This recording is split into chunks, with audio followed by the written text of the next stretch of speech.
anak-anak, ada berbagai macam jenis kampung halaman yang terdapat di Indonesia. Ada kampung halaman yang dimiliki oleh temanmu berada di daerah pegunungan.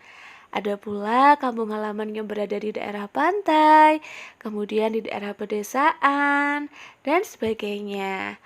Ngomong-ngomong tentang kampung halaman, ada loh lagu yang bertemakan tentang kampung halaman.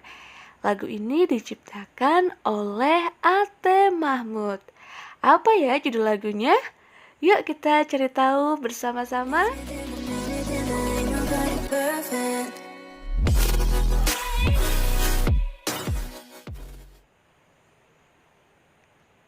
Halo anak-anak, Assalamualaikum warahmatullahi wabarakatuh. Selamat pagi dan salam sejahtera untuk kita semua. Bertemu lagi belajar bersama Bu Eka. Di video kali ini kita akan belajar tema 8, subtema 1, pembelajaran kelima.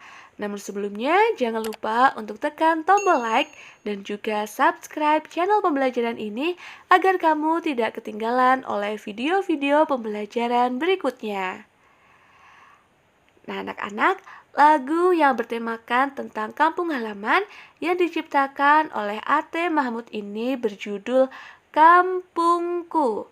Nah, sebelum kita belajar menyanyikan lagu ini, coba anak-anak amati tanggal lagu yang digunakan pada lagu ini, yaitu menggunakan kunci C. Ya, oke. Kita berlatih menyanyikan lagu ini bersama-sama.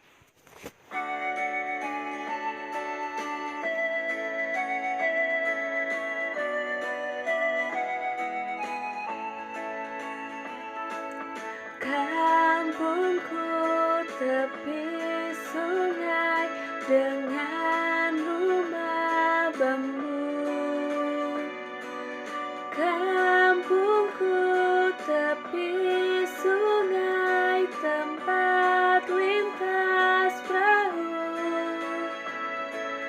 Di sana mulai kembang rasa kasih sayang padamu, kampungku selalu ku kenang.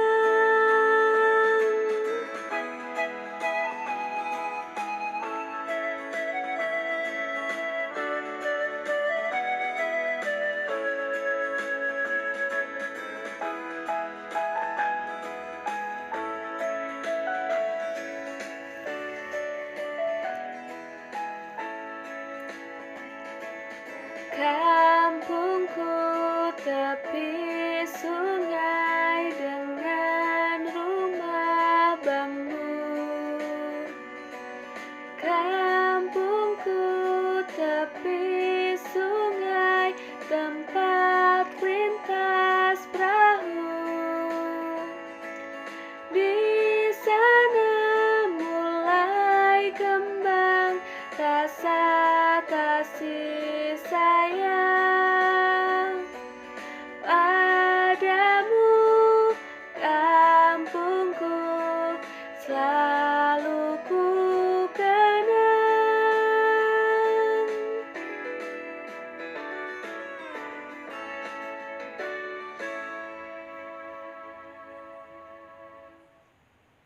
Nah anak-anak, demikianlah tadi lagu Kampungku yang dinyanyikan dengan tempo agak cepat. Nah selanjutnya coba kita amati pernyataan berikut ini. Apa itu yang dimaksud dengan tanda tempo? Tadi Bu Eka menyebutkan ya bahwa lagu Kampungku ini dinyanyikan dengan tempo agak cepat. Apa sih itu tanda tempo?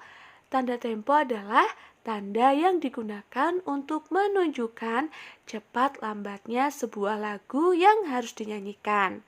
Ada tempo sedang, ada tempo agak cepat, ada tempo lambat.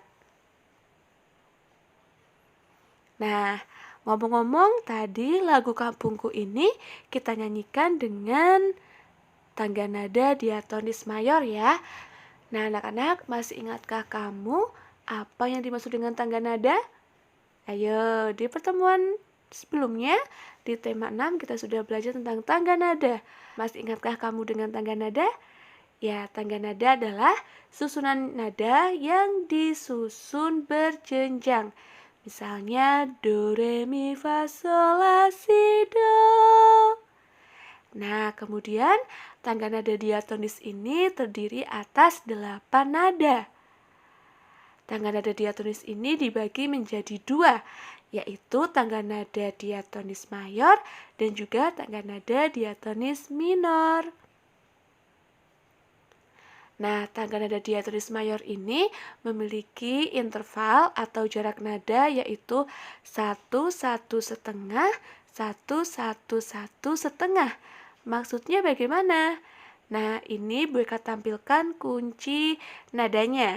Ini merupakan kunci C ya anak-anak. Coba anak-anak perhatikan, jarak dari do ke re itu adalah 1 interval. Kemudian re ke mi ada 1 interval lagi. Nah, untuk nada mi ke fa itu adalah setengah intervalnya. Tangga nada yang setengah berikutnya adalah tangga nada si ke do tinggi. Itu juga bernilai setengah.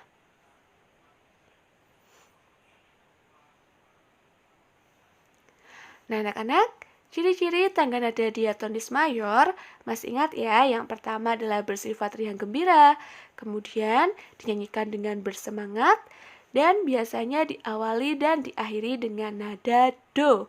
Namun tidak menutup kemungkinan diawali dengan nada sol atau simbolnya adalah 5 atau nada mi dan diakhiri dengan nada do. Seperti lagu Kampungku tadi.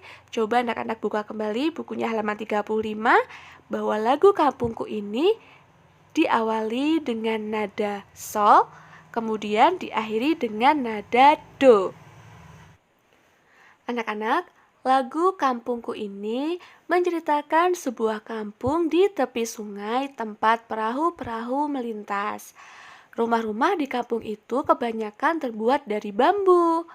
Dapatkah kamu membayangkan suasana di kampung tersebut? Nah, pada siang hari yang terik, panas matahari akan menguapkan air dari permukaan sungai, anak-anak. Apa akibatnya bagi persediaan air sungai? Coba kita jawab pertanyaan berikut ini bersama-sama ya. Dari mana asal persediaan air sungai? Dari mana anak-anak? Iya, air sungai ini berasal dari air hujan dan air yang mengalir dari hulu sungai. Kemudian siapa saja yang memanfaatkan air sungai? Ayo, siapa saja? Ya, tentu saja air sungai ini dimanfaatkan oleh makhluk hidup seperti manusia, hewan, dan juga tumbuhan, baik yang ada di sekitar maupun hewan dan tumbuhan yang ada di dalam sungai. Apa saja manfaat air sungai, anak-anak? Ya, manfaat air sungai adalah hewan darat memanfaatkan air sungai sebagai sumber air minum, sedangkan manusia air sungai ini dimanfaatkan untuk mengairi tanah pertanian sebagai sumber air keperluan sehari-hari dan juga sebagai sarana angkutan.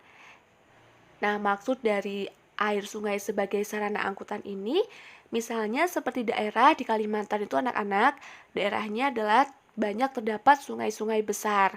Nah, di sana itu untuk pasar, itu adalah ada pasar apung. Nah, kemudian untuk kemana-mana juga alat transportasinya kebanyakan adalah perahu. Jadi, sungai ini sebagai sarana angkutan.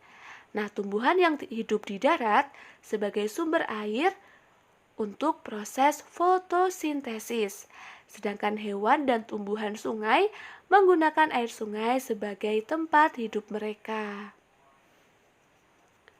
Nah, sekarang coba kita jawab bersama-sama untuk pertanyaan yang berikutnya. Apakah persediaan air sungai dapat berkurang karena menguap saat terkena panas matahari? Kira-kira bisa habis tidak ya air sungai ini? Baik, dalam kondisi normal, air sungai itu tidak akan berkurang karena menguap anak-anak, karena siklus air akan mengembalikan air yang menguap. Jika dalam kondisi kemarau yang sangat parah atau ekstrim, sungai dapat mengalami kekeringan. Tentu saja anak-anak pernah melihat ya keadaan sungai yang tidak ada airnya. Nah, itu sungainya sedang mengalami kekeringan. Nah, faktor-faktor apa saja yang dapat mempengaruhi persediaan air? Yang pertama adalah adanya curah hujan, cuaca, dan juga kondisi hulu sungai. Anak-anak, tugas kalian yang pertama, coba kalian buka buku paketnya halaman 39 dan 40. Di situ ada bacaan teks fiksi yang berjudul Bunga Paling Berharga. Nah, tugas kalian setelah membaca cerita tersebut adalah menuliskan urutan-urutan peristiwa pada cerita tersebut.